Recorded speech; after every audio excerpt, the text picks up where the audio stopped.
झारखंड में आदिवासियों की हालात बहुत ख़राब है। इसके लिए मैं शिबू सोरेन जी, हेमंत सोरेन जी और जेएमएम पार्टी को दोषी जिम्मेदारी को दिल्ली में ठोक देना चाहते हैं और सोचते हैं कि वो करे या नहीं करे, हम तो जनता को बोल देंगे हमने तो आदिवासी सूची में शामिल किया जाए। तो ऐसा करने से हम जो असली आदिवासी हैं हमारा तो जान निकल जाएगा, सब लोग आदिवासी बन जाएंगे तो हमारा हिस्सा तो लूट जाएगा। सेंगेल अभियान का राष्ट्रीय अध्यक्ष, सेंगेल माने सशक्तिकरण। तो झारखंड और बृहद झारखंड में आदिवासियों की हालात बहुत ख़राब है। इसके लिए मैं शिबू सोरेन जी, हेमंत सोरेन जी और जेएमएम पार्टी को दोषी मानता हूँ, क्योंकि इस पार्टी को लंबा मौका मिला। पिता पुत्र 5 बार मुख्यमंत्री बने, हमेशा विरोधी दल में भी कब्जा इनका रहा, लेकिन इन्होंने आदिवासियों की भाषा, आदिवासियों का धर्म, आदिवासियों का ज़मीन, आदिवासियों का रोज़गार, आदिवासियों का जो जाति का शेड्यूल ट्राइब का जो हिस्सा होता है, ये सब बचाने का काम नहीं किया। अभी जो 32 के खतियान के नाम से ये लोग झूठा एक छला हुआ झुनझुना बाज़ार में चलाए हुए हैं, इसको केवल घोषणा किया है, लागू नहीं किया है। और ये लागू होना नहीं है, क्योंकि यही चीज़ बाबूलाल मरांडी जी 2002 में लागू किए थे और हाईकोर्ट ने इसको 27 नवंबर 2002 साल में खारिज किया था। उन्होंने क्या लागू किया था? 32 के खतियान के आधार पर स्थानीयता तय हो, 73% संयुक्त आरक्षण तय हो। सेम चीज़ इन्होंने घोषणा किया है। अब ये खुद लागू नहीं करना चाहते हैं। इन्होंने क्या कहा है? हम इसको विधानसभा में पास करके दिल्ली सरकार को भेजेंगे और 9वीं अनुसूची में इसको शामिल कराएंगे। तो 9वीं अनुसूची जो है वो लैंड रिफॉर्म्स, भूमि सुधार कानूनों को उसमें शामिल किया जाता है। ये स्थानीयता, आरक्षण आदि का कानून वहाँ नहीं जाता है। लेकिन इस सरकार को, हेमंत सोरेन को पता है कि ये कानून किसी भी कोर्ट में नहीं टिकेगा, इसीलिए बैकडोर से कि कोर्ट को अवॉइड करते हुए हम दिल्ली को जिम्मा ठोक देंगे कि हमने तो कर दिया घोषणा, आप समझो। आप तो कहने का मतलब है आप झारखंड के मुख्यमंत्री हैं, स्थानीय नीति तय करना, आरक्षण तय करना, रोजगार की नियोजन नीति तय करना राज्य का विषय है। तो आप अपनी जिम्मेदारी को दिल्ली में ठोक देना चाहते हैं और सोचते हैं कि वो करे या नहीं करे, हम तो जनता को बोल देंगे हमने तो किया है। तो हम इसको एक्सपोज करेंगे। 2 अक्टूबर को बोकारो में हम लोग एक बड़ा सेमिनार कर रहे हैं, जहां हम ये 32 के खतियान को खारिज करेंगे कि ये राजनीतिक स्टंट है, प्रैक्टिकल नहीं है, ये लागू नहीं हो सकती है।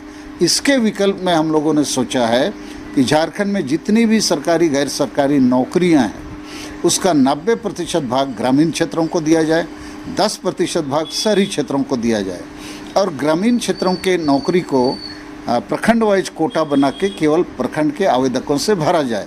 तब खतियान का कोई ज़रूरत नहीं पड़ेगा, क्योंकि गांव में जो आवेदक होगा उसको सब लोग जानते हैं किस वार्ड का है, किस गांव का है। दूसरी बात, ये जो कुर्मी भाई लोग, समाज के लोग अभी रेल रोको लगातार चौथा 5वां दिन कर रहे हैं, इससे पूरे देश में, क्षेत्र में बड़ा कोहराम सा मच गया है। तो कुर्मी भाई लोगों का दावा है कि हम 1950 के पहले तक शेड्यूल ट्राइब में थे। तो हमारा कहना है, आपके पास यदि दावा को पुष्ट करने के लिए एविडेंस है, प्रमाण है, कागज़ है, आप सीधे हाई कोर्ट या सुप्रीम कोर्ट जाइए कि हम तो थे, अभी हमको हटा दिया गया है। तो हाई कोर्ट या सुप्रीम कोर्ट आपको फिर से बहाल कर देगा। तो ये रेल रोकने का, आंदोलन करने का, तरह तरह का बयानबाजी करने की ज़रूरत नहीं पड़ेगी। इसके लिए भी हम जेएमएम, शिबू सोरेन, हेमंत सोरेन को ही दोषी मानते हैं। इन्हीं लोग कुर्मी मातों के अलावा और भी जातियों को केवल वोट की लालच के लिए बोल दिया कि हम तुम लोग को आदिवासी बनाएंगे। और ये घटना 9 फरवरी 2018 को खबर कागज़ों में पूरी तरह छप गया कि 8 फरवरी 2018 को रघुवर दास जी को हेमंत सोरेन के नेतृत्व में सब जेएमएम का एमएलए एमपी लिख के दिया कि कुर्मी मातों को आदिवासी सूची में शामिल किया जाए।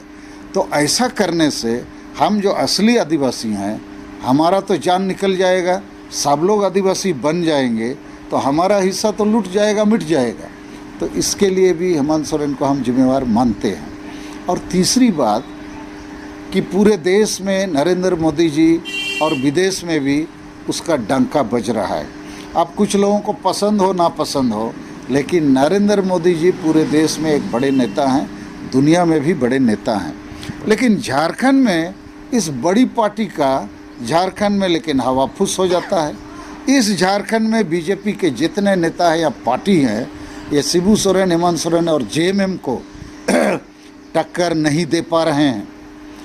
यद्यपि यहाँ बाबूलाल मरांडी, अर्जुन मुंडा, जोएल उरांव, कड़िया मुंडा और बहुत सारे नेता हैं, लेकिन लगता है ये हेमंत सोरेन, शिबू सोरेन और जेएमएम के टक्कर में खड़े होने के काबिल अपने को नहीं बना पा रहे हैं। उनमें वो आत्मविश्वास नहीं है। ये शिबू सोरेन और हेमंत सोरेन, जेएमएम तुरंत बोल देता है बीजेपी का दलाल है, झारखंड आंदोलन नहीं किया, हम लोग लड़ाई लड़े ज़मीन का, हम लोग लड़ाई लड़े उसका, तो ये बेचारे चुप हो जाते हैं। जबकि जेएमएम पार्टी ने शिबू सोरेन के नेतृत्व में 1993 में 3.5 करोड़ रुपयों में नरसिम्हा राव के हाथ झारखंड को बेचा है। तो झारखंड को अभी भी बेच रहे हैं, एक खनिज के रूप में, बालू के रूप में, कोयला के रूप में, नौकरी के रूप में, ज़मीन के रूप में, भाषा बेचना है, धर्म बेचना है। और दो खास धर्म, मुसलमान और ईसाई बने आदिवासी। ये लोग राजनीतिक रूप से बीजेपी के डर से सीधे कांग्रेस या जेएमएम के छत्र छाया में चले जाते हैं। इसका बेजा फ़ायदा जेएमएम उठा रहा है, क्योंकि उनको डर है बीजेपी से, इनको फ़ायदा लेना है वोट का उनका। तो ऐसे करके ये सत्ता में बने हुए हैं। ये कोई अच्छा काम करके जेएमएम सत्ता में नहीं है। आदिवासी सरना धर्म, हम लोग जो प्रकृति पूजक धर्म हैं, हमारे साथ बहुत नाइंसाफ़ी कर रहे हैं, अन्याय, अत्याचार, शोषण कर रहे हैं। केवल सत्ता के लिए, वोट और नोट के लिए ये सत्ता में हैं। इनके पास आदिवासी एजेंडा नहीं है।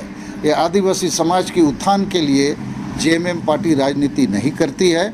इसलिए आज हम खुलकर आप लोगों के माध्यम से देश को संदेश देना चाहते हैं कि झारखंड में आदिवासी बचना चाहता है, जो असली आदिवासी है, और वो बचने का एक ही उपाय है राजनीतिक शक्ति। तो जेएमएम के राजनीतिक विकल्प के रूप में नरेंद्र मोदी जी को झारखंड में बीजेपी को ठीक करना होगा, सही आदिवासी नेता को सामने लाना होगा। अन्यथा ये जेएमएम के कारण से हमारा जो दुर्गति हो रहा है, इसका और कोई बचने का हमारा रास्ता नहीं बचता।